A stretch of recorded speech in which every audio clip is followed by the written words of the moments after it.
Call the show, 847-866-WNUR. Stop calling me. That's 847-866-9687. Hoppy and Super Rich, only on WNUR 89.3 FM.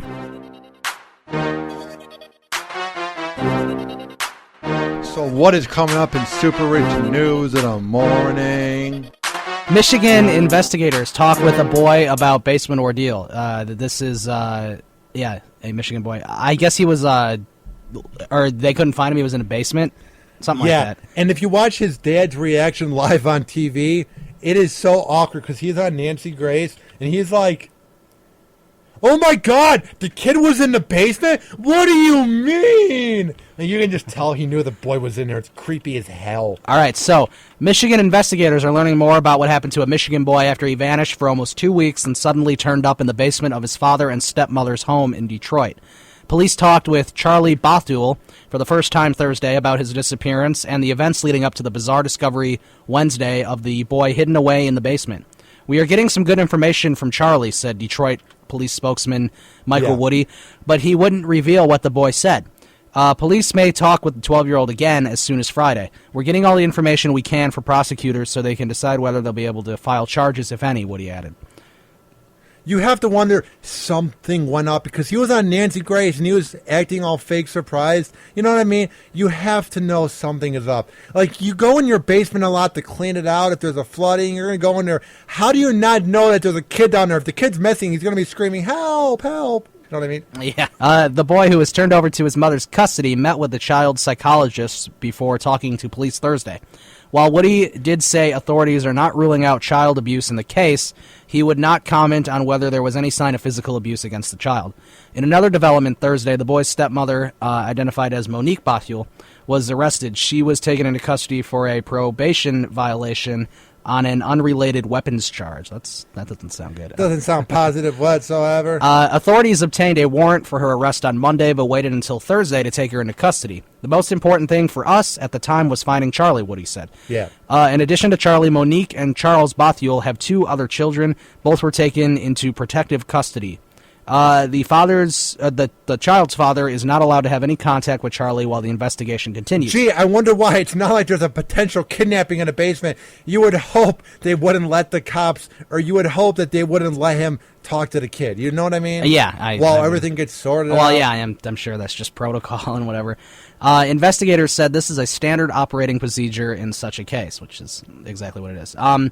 The boy was discovered in the basement behind a barricade Wednesday after numerous searches of the home in the days following his disappearance on June 14th. "I've never seen anything quite like this," Police Chief James Craig told WKYZ-TV. "We found him barricaded in the basement behind boxes and a large drum. There was no way he could have erected this makeshift area of concealment." Yeah. Police said when they found the child in the basement, it appeared he had recently arrived there and didn't appear to be captive. In another appearance on the Nancy Grace show, Charles Bothul again denied knowing his son was in the basement. "I have no idea how that happened," he told Grace on Thursday night. Bothul was on the show Wednesday when he told on live TV by Grace that authorities had found his son in the basement, which is what Ryan was talking about earlier. If you have no idea that he was in the basement, you might have to be the most clumsiest, moronic homeowner ever. I mean, there's just times I'm bored and I just walk around the house, see what's around, you know what I mean? You clean up a little bit. Mm-hmm. You would have to be the most clumsiest, just out-of-touch idiot if you don't see it in the basement, a kid down there. Like, that's why he's lying. You just don't not see that, you know what I mean? Yeah.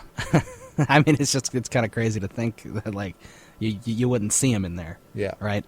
Yeah, it just does... It does not make sense. It doesn't add up, and it won't add up as we keep going on. But police were executing a search warrant at the home Wednesday afternoon when they found Charlie in a corner of the small basement room behind a furnace and a mechanical unit.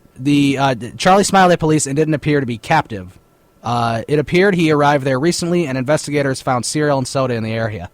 The basement had no restroom, but investigators are working on an assumption that he had access to one. And here, how would the boy get cereal and soda? Someone brought it down there. It's not like he's ordering Peapod service. Here's your soda and cereal. You're kidnapped in the basement, but here's your food. someone brought it down there. Yeah, well, that would probably make sense, right? Like I'm sure that's probably what happened. Get the hell out of here. Let's see. On Wednesday, Craig, the police chief, said investigators had searched the home 4 times, including once with a cadaver dog. We're not certain Charlie was there during those visits, he said. Craig was asked during an impromptu news conference Wednesday whether an adult was responsible for hiding the boy in the basement. We're not ruling that out, he said. It would be hard for me to sit here and tell you that someone didn't know Charlie was there, but I can't say definitely. So, yeah, that somebody probably knew he was there. And it's just like, I don't get people. I mean, I know that he's crazy, so there's really no excuse. It's kind of hard to break down what happened, but like, how do you do that to a kid? Like, being a kid's the funnest time of your life. How do you take that away from a kid? Like, how evil are you that you're going to ruin that for a kid? You know what I mean? Yeah.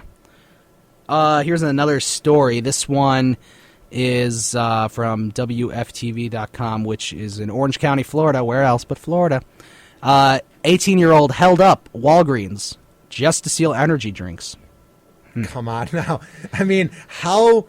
You don't have $1.50 to buy Gatorade? Yeah, and how depressed and how tired are you that you're thinking, I'm so desperate for a Monster energy drink that I'm going to rob this Walgreens. Like, if you're going to rob the Walgreens, go all out. Right? Yeah. I want to see you go all out. I want to see you throw a grenade at the end of it, blow it up. I want to see some excitement, not just, hey, I need a Gatorade. Here's a gun. See some passion and some drive. Yeah. So Orange County deputies have arrested a man who they said held up a Walgreens on Hiwassee Road for energy drinks.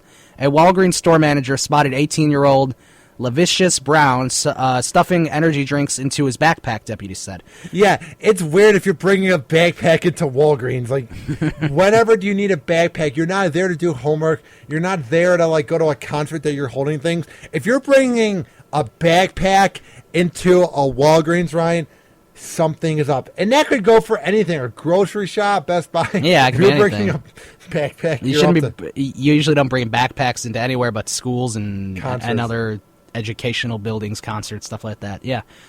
From there, deputies said a misdemeanor crime turned into a felony. As the male left the store, he confronted him. That's when the male actually turned around and pulled a handgun out of his pocket, thus robbing the manager of the items, said Lieutenant Paul Hopkins of the Orange County Sheriff's Office. Brown left the store and rode away on his bicycle.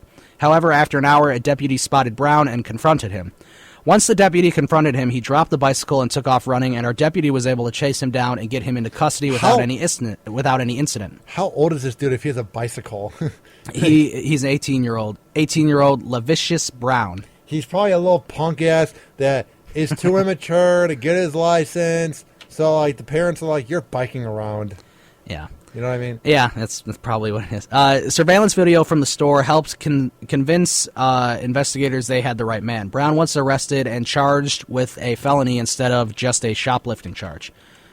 He took this shoplifting charge and probably wouldn't have been prosecuted for it and turned it into an armed robbery. Now he's going to jail for that, said Hopkins. Anything else in that story? No, that's it for that story, yes. Coming up, the Hoppy and Super Rich Show. What the hell's coming up? Well, this site says, rest in peace, Bow Wow, because Bow Wow has fallen off the face of the earth, I guess. He didn't die. He just got rid of the name. Yeah. Bow Wow. So there's no more Bow Wow name. There was a guy threw a sparkler at a friend, and it killed sister. That's no good. That's a nice little family thing there. Guy gets caught snorting coke on a bus. Seems kind of common, maybe, but I don't know. It happens in Baltimore. Yeah. Florida. And a bandwagon Cowboy fans make Johnny Manziel billboard. So, yes, those stories are coming up. Call the show, 847-866-WNUR. It's 847-866-9687. We will be right back on the Hoppy and Super Rich Show here on WNUR 89.3. Hang on.